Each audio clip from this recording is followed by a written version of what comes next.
اللہ نے ہمیں ایک نماز عطا فرما دی جس کو ہم آج صلاۃ التراویح کہتے ہیں. میرے نبی کے زمانے میں اسے قیام اللیل کہا جاتا تھا. اس لیے حضرت عائشہ رضی اللہ تعالیٰ عنہ کی روایت جس سے 8 رکعت والے حضرات استدلال کرتے ہیں کہ رمضان اور غیر رمضان میں اس کو امام بخاری نے قیام اللیل کا ہی عنوان دیا ہے. آپ نے 11 رکعت سے زیادہ نماز نہیں پڑھی. ایک ضعیف روایت میں ہے کہ آپ نے 3 دن پڑھائی نماز. یہ تو صحیح روایت ہے. کتنی رکعت پڑھائی؟ تو ایک ضعیف روایت میں ہے کہ 20 رکعت پڑھائی. اچھا، ضعیف روایت سے عبادت ثابت نہیں ہو سکتی حکم شرعی. تو جب حضرت عمر رضی اللہ تعالیٰ عنہ نے سب کو، میرے نبی کے دور میں 3 دن کے بعد آپ تو آئے نہیں کہ کہیں فرض نہ ہو جائے، تو صحابہ اپنے طور پر قرآن سنتے تھے ٹولیوں میں. صدیقی دور میں 2 سال وہ فطروں میں گزرا، تو اس میں بھی اسی طرح چلا کہ ٹولیوں میں ہوتے تھے. حضرت عمر رضی اللہ عنہ کے زمانے میں حکومت مضبوط ہو گئی، طاقتور ہو گئی، تو ابتدائی سالوں میں نہیں، چند سالوں کے بعد اب مسجد میں تشریف لائے تو لوگ اس طرح کوئی 4 ادھر 4 ادھر 5 ادھر 10 ادھر 20 ادھر، کہنے لگے ان کو ایک امام پہ جمع کر دیا جائے تو کتنا اچھا ہوگا. تو آپ نے سب کو اکٹھا کیا اور ابی بن کعب رضی اللہ تعالیٰ عنہ کو امام بنایا اور سب کو ایک نماز پہ جمع کر کے 20 رکعت کا حکم عطا فرمایا. تو حضرت عمر کا یہ عمل اس حدیث کو مضبوط کر دیتا ہے کہ چونکہ میرے نبی نے کہا علیکم بسنتی و سنت الخلفاء الراشدین من بعدی، کہ میری اور میرے خلفاء راشدین کی سنت پر مضبوطی سے عمل کرنا. تو حضرت عمر کا جو 20 رکعت طے کرنا ہے، اگر ان کا اپنا اجتہاد ہے تو بھی ہمارے لیے عمل کے لیے کافی ہے، اور اگر ان کو یہ یاد ہے کہ میرے نبی نے 20 پڑھی تھیں تو اور زیادہ اچھی بات ہے. لیکن بہرحال جو 8 پڑھتا ہے ہمارا اس پہ بھی کوئی اعتراض نہیں، چونکہ وہ بھی حدیث کے ساتھ بات کرتا ہے، اور باقی پوری امت 20 پڑھتی ہے، ان پر بھی اعتراض نہیں. میں ایک جگہ سے گزر رہا تھا، نماز کا وقت ہو گیا، اہل حدیث کی مسجد تھی، میں وہاں نماز پڑھنے چلا گیا تو ایک بہت بڑا اشتہار لکھا ہوا تھا، 20 تراویح ثابت کرنے والے کو 5 لاکھ روپے انعام. کہ 20 تراویح، سینکڑوں سال سے امت کا عمل 20 تراویح آ رہا ہے. تراویح کا نام جو پڑھا مجھے یوں لگتا ہے کہ اہل مکہ جو تھے نا، وہ 4 تراویح پڑھ کے ایک طواف کرتے تھے، تو وہ آرام کے لیے ہوتا، ترویحہ آرام، تھوڑی دیر کا آرام. تو 4 تراویح کے بعد ایک طواف کرتے تھے. وہ چھوٹا سا طواف 10 منٹ میں ختم ہو جاتا تھا، اور پھر 4 تراویح پڑھتے تھے، پھر طواف کرتے تھے، پھر 4 پڑھتے تھے، پھر طواف کرتے تھے. یہ صحابہ کے تھوڑے بعد کے دور کی بات. تو مدینے والوں کو پتہ چلا کہ مکے والے تو یہ کرتے ہیں. وہ کہنے لگے اساں کی کریے، انہوں نے اسی 40 تراویح پڑھا، 40 رکعت. وہ 40 رکعت پڑھتے تھے. تو نوافل میں کوئی سختی نہیں کہ بھائی 8 سے زیادہ نہیں پڑھنی، بدعت ہو جائے گی، اور 20 پڑھنا بدعت ہے، یہ سب جہالت کی بات ہے. اور یہ 8 پڑھ رہے ہیں یہ غلط ہے، یہ بھی حماقت کی بات ہے. جو صحیح حدیث سے دلیل پکڑ کے کوئی عمل کرتا ہو تو بھائیو اس سے بحث نہ کیا کرو، مناظرہ نہ کیا کرو. یہ بہت نادانی والی بات. اور امت کا خلق، ایک لاکھوں کروڑوں انسانوں کا ایک عمل پہ جمع ہونا، یہ بذات خود اس کی طاقت کی ایک دلیل. اور حرمین جب سے میرے رب نے حضرت عمر نے 20 رکعت شروع کی، آج تک وہاں بھی ساری مساجد میں 8 رکعت تراویح ہوتی ہے، لیکن حرمین کی مسجد میں 20 رکعت، ادھر بھی ادھر بھی. حضرت عمر نے 11 رکعتیں شروع کرائی ہیں. صحیح بخاری میں تو یہ ہے کہ حضرت عمر فاروق رضی اللہ تعالیٰ نے ڈیوٹی لگائی تھی ابی بن کعب کی اور تمیم داری کی کہ لوگوں کو 11 رکعتیں، لوگوں کو تراویح پڑھائیں. اور یہ حدیث امام بخاری نے امام مالک سے لی ہوئی ہے. امام مالک ایک حدیث اور لے کے آئے ہیں، اور اس حدیث کے راوی ہیں صائب ابن یزید صحابی. سند بڑی سیدھی سی ہے. امام مالک ثقہ اور صدوق. امام مالک کا استاد ہے محمد ابن یوسف، جو صحابی رسول صائب ابن یزید کا بیٹا ہے اور وہ تابعی ہے. اور محمد بن یوسف کی صائب بن یزید سے حدیثیں بخاری میں بھی موجود ہیں، لہذا بخاری مسلم کی گولڈن چین پہ یہ روایت ہے. اس ایک صفحے پہ اس کی عربی بھی نظر آئے گی انشاءاللہ اللہ کے فضل سے، اور 11 رکعتوں والا بھی نظر آئے گا کہ حضرت عمر نے 11 رکعتیں شروع کرائیں. ٹھیک ہے جی، آگے جانے کی ضرورت ہی نہیں. اس کا چیپٹر یہ ہے قیام رمضان، نماز تراویح کا بیان، اور نیچے یہ بریلیوں نے کیا ہے، میں نے نہیں کوئی تعریف کی ہوئی ہے، یہ ذرا سرکار کو دکھا دیں. میں تھوڑا آگے ہو جاتا ہوں تاکہ آپ کو نظر آ جائے. ٹھیک ہے جی، یہ والا صفحہ نیچے والا، یہ جہاں میں انگلی کر رہا ہوں نا، یہ 253 نمبر آیا جس کو میں نے سرکل کیا ہے. اس کو آپ تسلی سے کور کریں، پورا زوم جتنا کر سکتے ہیں کریں. نمبر کون سا ہے 253 نمبر ہے بریلویوں والے اس میں الموطا امام مالک میں، شبیر برس کی. ٹھیک ہو گیا جی. سنیں صاحب نے یزید صحابی رضی اللہ تعالیٰ عنہ فرماتے ہیں کہ حضرت عمر فاروق رضی اللہ تعالیٰ عنہ نے حضرت ابی ابن کعب اور تمیم داری کو 11 رکعتیں پڑھانے کا حکم دیا. مزید فرماتے ہیں کہ امام ایک رکعت میں 100 آیات تلاوت کرتا تھا اور ہم لوگ لکڑی کے سہارے کھڑے رہتے تھے اور فجر کے قریب ہی نماز سے فارغ ہوتے تھے. قیام اللیل کا لفظ ہے، تراویح کا لفظ تو محدثین نے استعمال کیا، اصل لفظ ہے قیام اللیل، اور اس کے اوپر باب ہے قیام رمضان. اچھا یہ روایت حضرت عمر کی 11 شروع کروانے کو بتا رہی ہے اور صحابہ کی 11 کو بتا رہی ہے. اب یہ بتائیں 20 والی روایت ہماری مین سٹریم کی کس کتاب میں ہے؟ بخاری سے لے کے ابن ماجہ تک، الموطا امام مالک بھی بیچ میں شامل کر لیں، مسند احمد بھی شامل کر لیں، لے کے ہیں وہ روایت. یہ لے کے آتے ہیں مصنف ابن ابی شیبہ سے. پہلے تو یہ مانے کہ ان کی والی روایتیں کوئی نہیں بخاری مسلم میں، ہمارے پاس تو بخاری مسلم میں موجود ہے. عائشہ کی بھی میں نے اس لیے کہا، میرا کلپ لاکھوں لوگ دیکھ چکے ہیں، تراویح 20 یا 8 میں نے ایک ترتیب سے مقدمہ 45 منٹ میں سمجھایا ہے. فی الحال تو چونکہ یہ جھوٹ تھا، ایک جھوٹ کے لیے 3 لائنیں کافی ہیں. الموطا امام مالک انہوں کو تسی اپنا جعلی جڑا اجماع بنایا ہے نا، بات کمرے میں بیٹھ کے بوجھ پا کے رکھو. انہی سے پوچھیں کہ امام مالک کیا 41 رکعتیں نہیں پڑھتے تھے نوافل کے طور پہ؟ ہمیں 20 سے چڑھ نہیں ہے، ہم کہتے ہیں 40 پڑھے 100 پڑھے، کوئی مسئلہ نہیں، نفلی نماز ہے. آپ نے 20 فکس کیے، غلط ہے. نبی علیہ السلام کی رمضان کے غیر رمضان 11 رکعتیں ہوتی تھی. تابعین سے 20 رکعت بھی ثابت ہے، 41 بھی ثابت ہے، زیادہ بھی ثابت ہے، پڑھیں. ہم تو 20 کے کبھی مخالف نہیں رہے ہیں. ہم یہ کہتے ہیں، اور پھر یہ ہمیں مثال دیتے ہیں ارمین میں 20 ہوتی ہیں تو آپ بھی کریں. ارمین میں تو آمین بھی اونچی ہوتی ہے تو آپ بھی کریں. ارمین میں تو رفع الیدین بھی ہوتا ہے، آپ بھی کریں. ارمین میں تو اقامت بھی اکیلی ہوتی ہے، آپ بھی شروع کریں. نال ٹھوس ہو جائیں گے، سائے نہیں نکلے گا. اور جی دلائل دیکھنے ہیں تو تسی بھی اپنے دلائل لے آؤ نا. ارمین دی دوست کس کو لگاتے ہیں آپ؟ اور ارمین میں بھی صرف مکے مدینے میں، مسجد الحرام و مسجد نبوی میں 20 ہوتی ہیں، باقی پورے سعودیہ میں، مکے مدینے میں بھی، ایون خانہ کعبہ سے واکنگ ڈسٹنس پہ باب العمرہ کی طرف جو مسجد ہے چھوٹی سی، اس میں بھی 11 رکعت ہوتی ہے. پورے سعودیہ میں 11 رکعت ہوتی ہے. سر کہ ابو سلمہ بن عبد الرحمن رضی اللہ تعالیٰ عنہ نے سیدہ عائشہ سے پوچھا، اما جان یہ بتائیے کہ نبی صلی اللہ علیہ وسلم کی رمضان کی قیام اللیل کس طرح ہوا کرتی تھی، رات کی نماز رمضان میں؟ کیونکہ رمضان میں تو پرٹیکولر حکم ہے عبادت کرنے کا، رات کو جاگنے کا.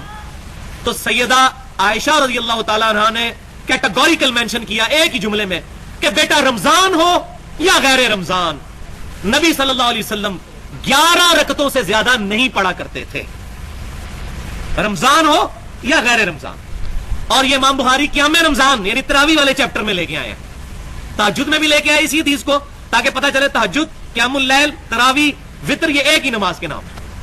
پھر سیدہ عائشہ کہتی ہے کہ نبی صلی اللہ علیہ وسلم 4 رکعتیں پڑھتے، ان کی خوبصورتی نہ پوچھو اور ان کی لمبائی نہ پوچھو. پھر آپ صلی اللہ علیہ وسلم 4 رکعتیں پڑھتے، ان کی خوبصورتی نہ پوچھو، ان کی لمبائی نہ پوچھو، کتنی لمبی ہوتی تھی وہ. پھر آپ صلی اللہ علیہ وسلم 3 رکعت وتر عطا فرمایا کرتے تھے. یہ کل ہوئی 11 رکعتیں. اور تراویح 20 رکعتیں ہیں، 8 رکعتیں بولو. حضرت عمر سے 2 روایتیں، ایک 8 والی اور ایک 20 والی، کہ حضرت عمر نے کتنی دیکھو نبی صلی اللہ علیہ وسلم نے تراویح کی کتنی رکعتیں پڑھی ہیں، کوئی بے غبار حدیث میں ہمیں اس کا تذکرہ نہیں ملتا. بس اتنا ہے کہ 3 دن پڑھی ہے، بس کتنی پڑھی ہے ہمیں نہیں پتا. یہ ہمیں حضرت عمر کے عمل سے پتا چلتا ہے، کیونکہ حضرت عمر بدعتی بولو نہیں ہو سکتے. کیونکہ انہوں نے جب جماعت سے 20 رکعتیں پڑھائی ہیں حضرت عمر نے، تو اس کا مطلب نبی نے ان 3 دن میں کتنی پڑھی تھی. اور ایک ضعیف روایت میں اس کا تذکرہ بھی ہے کہ نبی نے 20 رکعتیں پڑھی ہیں. تو ضعیف روایت کی تائید جب خلفائے راشدین کے عمل سے ہو گئی تو وہ ضعیف بھی عملاً کیا بن گئی؟ صحیح بن گئی ہے وہ. تو حضرت عمر سے 2 ہیں، 8 بھی اور 20 بھی. 8 والی پر امت نے کسی امت نے عمل ہی نہیں کیا، کیونکہ وہ بالاتفاق مضطرب ہونے کی وجہ سے ضعیف ہے، سند کی وجہ سے نہیں بلکہ مضطرب. کیونکہ جو راوی حضرت عمر سے 8 بیان کر رہا ہے وہی کتنی بھی بیان کر رہا ہے؟ 20 بیان کر رہا ہے. اور جب ہم صحابہ کے دور میں دیکھتے ہیں تو ہمیں سب جگہ 20 نظر آ رہی ہیں، 8 کہیں بھی نظر نہیں آ رہی. تو یہ کیسے ممکن ہے کہ حضرت عمر نے 8 شروع کی ہو اور کوفہ، بصرہ، دمشق، شام، مصر سب جگہ 20 ہو رہی ہوں؟ اس سے پتہ چلتا ہے کہ حضرت عمر سے جو 20 والی روایت ہے وہ صحیح ہے، 8 والی صحیح نہیں ہے. اور اس کی سب سے بڑی دلیل یہ ہے کہ موطا امام مالک میں ہے 8 رکعتوں والی جو امام مالک نے نقل کی ہے، لیکن امام مالک خود 8 کا فتویٰ نہیں، وہ خود 20 سے زیادہ کے قائل ہیں، وہ تو 20 کے بھی نہیں 36 کے قائل ہیں. تو یہ کیسے ممکن ہے کہ کتاب کا مؤلف 8 والی ذکر کر رہا ہو مگر خود اس روایت کو وہ اس پر عمل نہ کر رہا ہو؟ ان باتوں کا کسی اہل حدیث عالم کے پاس جواب نہیں ہے.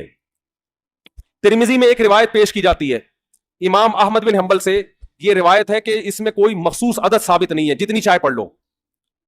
لیکن امام احمد کی جو اپنی اصل کتابیں فقہ کی، اس میں امام احمد کے شاگرد جو امام احمد سے ذکر کرتے ہیں وہ ذکر کرتے ہیں امام احمد بن حنبل کے نزدیک بھی 20 رکعتیں مختار ہیں. سمجھ نہیں آ رہی میرا خیال ہے بات. تبھی فقہ حنبلی میں تراویح کی رکعتیں کتنی ہیں؟ 20. اور امام ابو حنیفہ کے نزدیک بھی. لوگ پتہ ہے مجھ سے کیا کہتے ہیں؟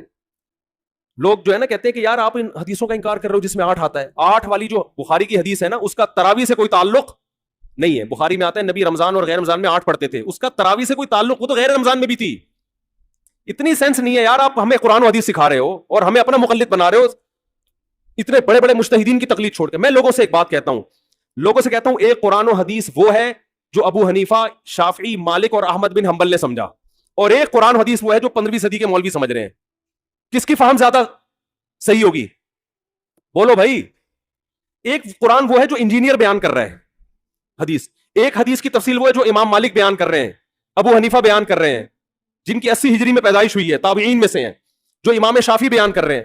تم امام شافعی کو چھوڑ رہے ہو, تم امام ابو حنیفہ کو چھوڑ رہے ہو, تم امام مالک کو چھوڑ رہے ہو, تم احمد بن حنبل جیسے محدث اور فقی جو امام بخاری کے استاذوں میں ہیں ان کو چھوڑ کر فالو کس کو کر رہے ہو؟ انجینئر کو. اور تم کہہ رہے ہو ہم صرف قرآن و حدیث کو مانتے ہیں, ہم کسی اور چیز کو نہیں مانتے. تم قرآن و حدیث کو نہیں مانتے میرے بھائی, تم مقلد ہو, اندھے مقلد ہو. تم قرآن و حدیث کی اس تشریح کو مانتے ہو جو انجینئر کر رہا ہے, اس تشریح کو نہیں مانتے جو احمد بن حنبل کر رہے ہیں, جو ابو حنیفہ کر رہے ہیں, جو امام مالک کر رہے ہیں, جو امام شافعی کر رہے ہیں. یہ بڑے بڑے تابعین, تبع تابعین, مجتہدین جن کو پوری امت نے فالو کیا ہے. تو 8 رکعت کی جو موطا امام مالک کی حدیث ہے, اس 8 رکعت پہ امام مالک نے فتویٰ نہیں دیا. کیوں؟ اس لیے کہ وہ حدیث مضطرب ہے, اس میں راوی ایک بیان پہ ٹکتا نہیں ہے, کہیں 20 بیان کرتا ہے, کہیں 8. جب راوی کے بیان میں تضاد ہو تو حدیث مضطرب ہونے کی وجہ سے رد ہو جاتی ہے. اور میں آخری بات کر کے بیان کو ختم کرتا ہوں, یہ جو تراویح کا لفظ ہے یہ 8 رکعتوں پہ فٹ ہی نہیں بیٹھتا ہے. اس کا بھی میں جواب سوال کر رہا ہوں لیکن کوئی جواب نہیں دے رہا. دیکھو اپنی مرضی کے سوال بنا کے جواب دے دیا کرو تو لوگ واہ واہ کریں گے. آپ میرے ساتھ یہ ہو رہا ہے, میں جو بیانات میں اعتراض کرتا ہوں نا اس کا جواب نہیں مجھے ملتا, خود سے اعتراض بنا کے کیا کر دیا جاتا ہے جواب. جیسے میں نے بتایا تھا کہ حرم میں 4 مصلے تھے, حنفی, مالکی, شافعی, حنبلی, 4 مصلے تھے نا کئی سو سال تک, جو کہ نہیں ہونے چاہیے, ایک ہی ہونا چاہیے تھا مصلی. تو لوگوں نے اعتراض کیا 4 مصلے تھے حرم میں, یہ دیکھو کتنا غلط, یہ حنفی مالکی ایسے ہوتے ہیں. تو میرا سوال یہ تھا کہ 5واں کیوں نہیں تھا اس وقت؟ اس کا مطلب 5واں فرقہ وجود میں آیا ہی نہیں تھا, وہ اب پیدا ہوا ہے. وہ ٹھیک ہے 4 غلط تھے لیکن اس غلط کو بھی صحیح ان 4 میں سے ایک نہیں کیا ہے. سمجھ رہے ہیں کہ نہیں بھئی ایک امام ہونا چاہیے, 4 الگ الگ جماعتیں نہیں ہونی چاہیے. لیکن اس کا مطلب 700 سال تک امت یہ سمجھتی رہی کہ اہل سنت والجماعت کے 4 نمائندے ہیں, 4 مکتب فکر, 5واں کوئی تھا ہی نہیں, لہذا اس کا کوئی مصلی تھا ہی نہیں. تو سوال یہ تھا, لیکن جب سوال یہ پوچھا جائے تو ایسے جواب ملتا ہے کہ وہ سوال ہی پی جاتے ہیں. سوال یہ جواب یہ دیا کہ غلط ہو رہا تھا, یہ بدعت ہے, اور یہ بدعت ہے, یہ ناجائز ہے. تو ہم کب کہہ رہے ہیں کہ صحیح تھا بھائی وہ, لیکن یہ پوری دنیا میں نہیں ہو رہا تھا, یہ صرف حرم میں ہو رہا تھا. اور اس کو ختم بھی حنبلیوں نے کیا ہے کہ نہیں جی امام ایک ہونا چاہیے, سارے چاہے حنفی ہو شافعی ہو اس امام کے پیچھے نماز پڑھیں گے. سمجھ میں آ رہی ہے بات کہ نہیں آ رہی؟ تو سوال یہ تھا کہ 700 سال یا 400 سال تک امت کی نمائندگی ان 4 مکاتب فکر نے کی ہے حرم میں, 5ویں نے کوئی اپلیکیشن بھی نہیں دی. اس کا مطلب 5واں تھا ہی نہیں. اور جو آپ یہ مختلف الفاظ بیان کرتے ہو کہ امام احمد بن حنبل اہل حدیث تھے, فلاں میں اہل حدیث تھے, تو امام احمد بن حنبل اگر اس طرح کے اہل حدیث تھے تو پھر امام احمد بن حنبل کے فالوورز کو اہل حدیث کیوں نہیں کہا جاتا ہے, حنبلی کیوں کہا جاتا ہے؟ نہیں آ رہی بات میرا خیال. یہ ایسے ہی ہے جیسے جماعت المسلمین والے کہتے ہیں کہ ہم نبی کے دور سے ہیں, اور پھر بخاری میں دکھاتے ہیں جماعت المسلمین کے الفاظ. او بھائی یہ والی جماعت المسلمین نہیں تھی, یہ تو باقاعدہ آپ نے رجسٹر کروائی ہے 1975 میں. وہ جماعت المسلمین, صحابہ کو جماعت المسلمین کہا گیا ہے. تو یہ جو اہل حدیث کا لفظ ہمیں پرانے وقتوں میں ملتا ہے, یہ محدثین کے لیے ملتا ہے, یہ کسی مخصوص فرقے کے لیے نہیں ملتا. پھر بھی میں اہل حدیث کو اہل سنت میں داخل سمجھتا ہوں, میں پھر بھی ان کو نہیں کہتا کہ جہنم میں جائیں گے, لیکن میں کہتا ہوں کہ آپ کم از کم اس چند 100 سال پہلے آپ پیدا ہوئے, آپ کی جماعت وجود میں آئی, ہم پھر بھی آپ کو گلے لگانے کے لیے تیار ہیں, اور ہم صدیوں سے چلے آ رہے ہیں, آپ ہمیں کیا کر رہے ہو, آپ ہمیں گمراہ لوگوں میں داخل کر رہے ہو. تو اسلام بہت پہلے بر صغیر میں آیا ہے, جس شکل میں آیا وہی شکل ٹھیک ہے, بات کی چیزوں پر اعتماد نہیں ہوتا ہمیں. تو میں ایک بات کر کے بیان کو ختم کرتا ہوں, یہ جو 8 کا لفظ ہے نا, تراویح کا لفظ ہے, یہ 8 رکعتوں پر صادق بولو نہیں آتا. بہقی کی حدیث ہے اور بھی روایتیں اس بارے میں کہ اسلاف جب تراویح کی نماز پڑھا کرتے تھے, اسلاف سے مراد صحابہ تابعین, تو 4 رکعتوں کے بعد آرام کیا کرتے تھے. تو اس لیے 4 رکعت کو ترویحہ کہا گیا. کیا کہا گیا؟ ترویح روح سے نکلا ہے, روح. استراحت کا لفظ سنا ہے آپ لوگوں نے, آرام. استراحت کسے کہتے ہیں؟ آرام. ترویح آرام دینا. راحت, راحت کا لفظ تو اور آسان ہے نا. ارے راحت کا لفظ نہیں سنا؟ راحت کسے کہتے ہیں؟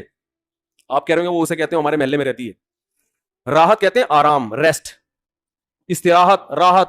روح یروح ترویحا, باب تفعیل میں جب جاتا ہے آرام دینا. تو ترویحتن, کیونکہ 4 رکعتوں کے بعد آرام کرتے تھے تو ان 4 رکعتوں کو کیا کہا گیا؟ ایک ترویحہ, یعنی ریسٹ ہے اس کے بعد. اب ترویحہ کا جو لفظ ہے نا, 4 رکعتوں کے بعد کیا ہو رہا ہے؟ ریسٹ. اٹ از کالڈ ترویحہ. سب کو پتہ ہے 4 رکعتوں کو ترویحہ کہتے ہیں. 2 ترویحوں کو عربی میں کہیں گے ترویحتان. کیا کہیں گے؟ جیسے رجل کا معنی ایک آدمی, رجلان 2 آدمی. عربی میں 2 کے لیے الگ لفظ استعمال ہوتا ہے, 2 سے زیادہ کے لیے الگ.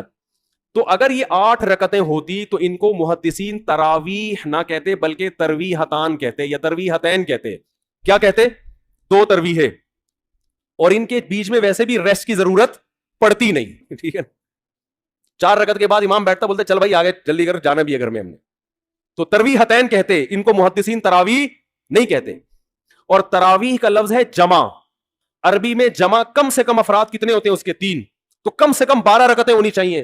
لیکن تراویح بھی جمع کثرت ہے, جمع قلت, کثرت جمع اقصا کہتے ہیں جو بہت زیادہ جمع ہو. تو پتہ ہے 4 رکعتیں کافی زیادہ ہیں تو ان کو تراویح کہا جائے گا. 4 رکعتیں تھوڑی سی بھی ہو تو ان کو تراویح. 4 رکعتیں اگر 3 دفعہ آئیں گی تو اس کو بھی علی وجہ الکمال ہم پورے طور پر تراویح کا لفظ اس پہ صادق نہیں آئے گا. بات آ رہی ہے سمجھ میں کہ نہیں آ رہی ہے؟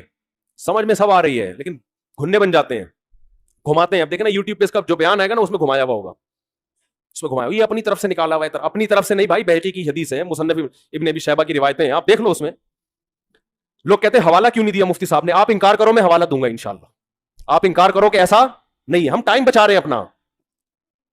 وہ مجھے کہہ رہے تھے نا اس بحث میں کہ مفتی صاحب آپ دلیل دو, جو دعویٰ کرے دلیل اس کے ذمے ہے. میں نے کہا دلیل اس کے ذمے اس وقت ہے جب سامنے والے دعوے کا انکار کرے. میں نے ستار بھائی کو میں نے کہا کہ ستار بھائی تم نے 1 لاکھ روپے لیے ہیں. ستار بھائی کہہ رہے ہیں نہیں, ہاں لیے ہیں. تو مجھے کیا ضرورت ہے میں گواہ پیش کروں کہ دلیل دوں؟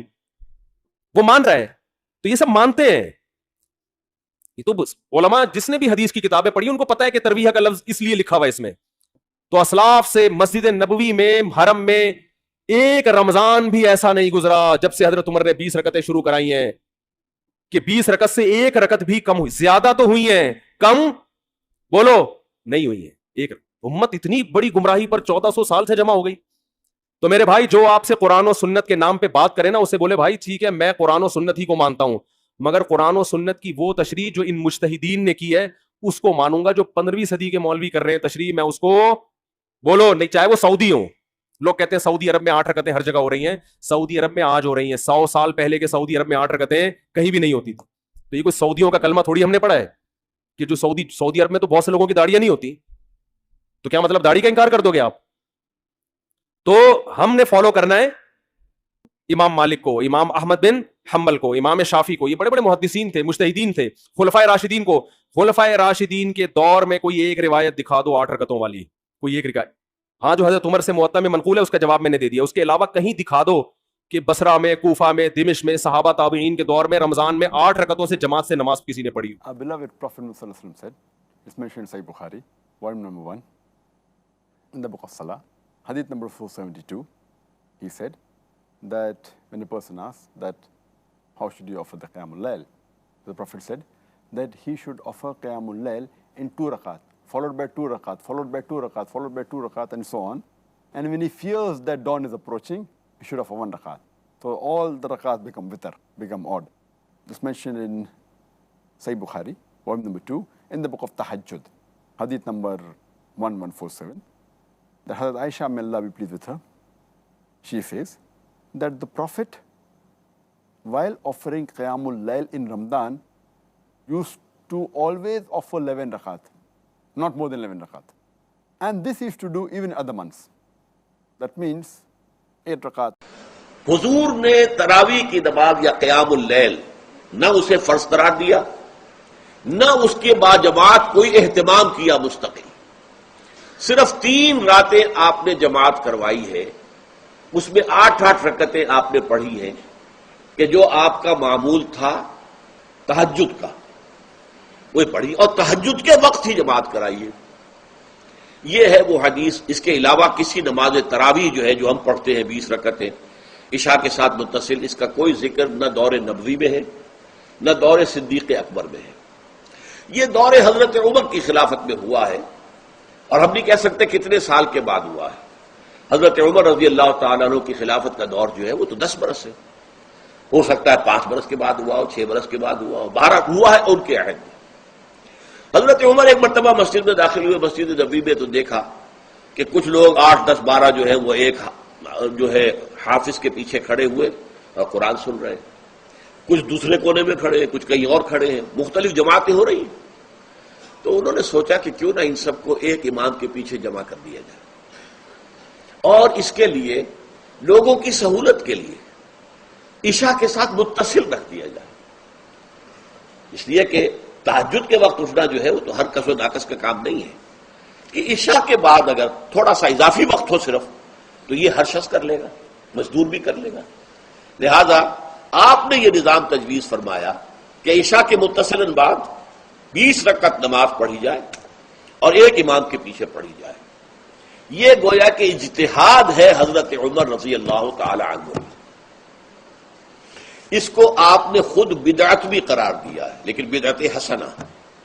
بدعت کس اعتبار سے؟ لغوی اعتبار سے، نئی بات، اس لیے کہ حضور کے زمانے میں نہیں تھی، تو یہ اس طریقے سے ایک نئی بات ہے. لیکن یہ بات چونکہ بہت اچھی ہے، بہت عمدہ ہے. آپ جب یہ نظام چل پڑا تو ایک دن مسجد میں آئے، دیکھا کہ بڑی بھری مسجد ہے، صحابہ کھڑے ہیں اور ایک امام کے پیچھے قرآن سن رہے ہیں. آپ نے فرمایا نعم البدعۃ ھذہ، یہ جو ہم نے نئی بات شروع کی ہے یہ بہت اچھی ہے، بہت عمدہ ہے. اب یہاں سے فرق واقع ہو گیا ہے. ایک تو اہل تشیع جو ہے وہ تو ویسے ہی حضرت عمر سے بہت دشمنی رکھتے ہیں، عناد رکھتے ہیں، تو حضرت عمر کے اجتہادات سے انہیں نفرت ہے، انہیں دوری ہے، چاہے وہ کوئی سا بھی حضرت عمر کا اجتہاد ہو. ہمارے ہاں اہل حدیث حضرات بھی در حقیقت حضرت عمر یا کسی اور خلیفہ راشد کے فعل کو وہ سمجھتے ہیں کہ یہ ایگزیکٹو آرڈرز ہیں، یہ ہمیشہ کے لیے نہیں ہے. حضرت عمر نے اپنے دور میں ایک نظام قائم کیا، ان کے دور کے لیے ٹھیک تھا، یہ ہمیشہ کے لیے نہیں. ہمیشہ کے لیے وہ 8 ہی رکعتوں کے قائل ہیں، وہ تہجد والے. لیکن اس میں بہرحال انہوں نے بھی خود یہ اضافہ کیا ہے کہ وہ 8 رکعتیں وہ عشاء کے ساتھ متصل پڑھتے ہیں، تہجد کے وقت تو نہیں پڑھتے. اور حضور نے تو صرف 3 روز جو ہے وہ کرائی تھی جماعت، وہ لوگ 30 دن یا 29 دن پڑھ رہے ہیں، تو اضافہ تو انہوں نے بھی کر دیا، وہ نظام میں تبدیلی تو ہو گئی. لیکن اہل سنت جو کہلاتے ہیں، ہمارے جو 4 جو ہیں، جو ہمارے مسلک ہیں، حنفی، مالکی، شافعی، حنبلی، ان کا اتفاق ہے اس پر حضرت عمر کا، کیونکہ ان کے سامنے اصول یہ ہے کہ حضور نے فرمایا علیکم بسنتی وسنت الخلفاء الراشدین المہدیین، تم پر لازم ہے کہ میری سنت کو پکڑو مضبوطی کے ساتھ، اور میرے خلفاء راشدین مہدیین جو ہیں ان کی سنت کو پکڑو. اس اصول سے یہ 4 فقہ جو ہیں حضرت عمر کے اجتہادات جو ہیں ان کو بھی پابندی سمجھتے ہیں کہ تمام عمر کے لیے، قیامت تک کے لیے امت مسلمہ پر ان کی پیروی لازم ہے. لہذا اس میں اجماع ہے. اور یہاں تک کہ یہ سب سے آخری جو اس میں مسلک پیدا ہوا ہے زمانی اعتبار سے، سب سے پہلے مسلک جو ہے حنفی پیدا ہوا ہے، پھر مالکی پیدا ہوا ہے، پھر شافعی پیدا ہوا ہے، اور پھر حنبلی آخری ہے. اور امام احمد ابن حنبل بہت بڑے محدث بھی ہیں. مسند احمد ابن حنبل جو ہے وہ بہت بڑی کتاب ہے، بہت اہم کتاب ہے، جامع کتاب ہے. تو ان کے ہاں بھی 20 رکعتیں ہیں. چنانچہ حرمین شریفین میں، سعودی عرب میں، مکے اور مدینہ منورہ میں جو نماز تراویح ہوتی ہے اس کی 20 رکعتیں ہیں. لیکن اہل حدیث حضرات جو ہے وہ اس 8 کے اوپر اتفاق کرتے ہیں. بہرحال یہ ایک اختلاف ہے جو میں نے اس کا پس منظر بیان کر دیا. تراویح عقل کے مطابق بھی 20 رکعت ہے.